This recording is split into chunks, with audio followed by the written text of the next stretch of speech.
সোমবার সকাল থেকেই নিজ নিজ রিটার্নিং কর্মকর্তার কার্যালয়ে প্রতীকের জন্য ভিড় জমাতে থাকেন কর্মী সমর্থকরা। প্রতীক বরাদ্দ পাওয়ার পর উচ্ছ্বসিত প্রার্থী ও সমর্থকরা। গাজীপুরে শ্রীপুর উপজেলা পরিষদ মিলনায়তনে প্রতীক বরাদ্দের পর নিজ নিজ পক্ষে প্রচারণা শুরু করেন প্রার্থীরা। লক্ষ্মীপুরে চলছে মাইকিং ও প্রতীক নিয়ে পোস্টার লাগানোর কাজও। একই সাথে স্ব এলাকায় প্রার্থীদের পক্ষ থেকে লিফলেট বিতরণ সহ চালানো হচ্ছে প্রচারণা।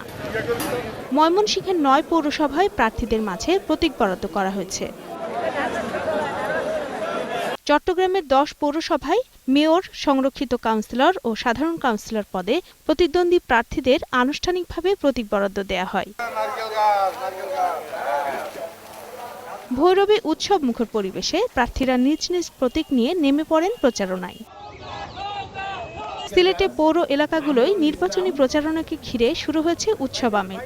দলীয় প্রতীকের পাশাপাশি স্বতন্ত্র প্রার্থীরাও পছন্দের প্রতীক পেয়ে উচ্ছ্বাস প্রকাশ করেন। নারায়ণগঞ্জের তারাবো ও সোনারগাঁও পৌরসভা নির্বাচনে প্রতীক নিয়ে গণসংযোগ শুরু করেছেন প্রার্থীরা।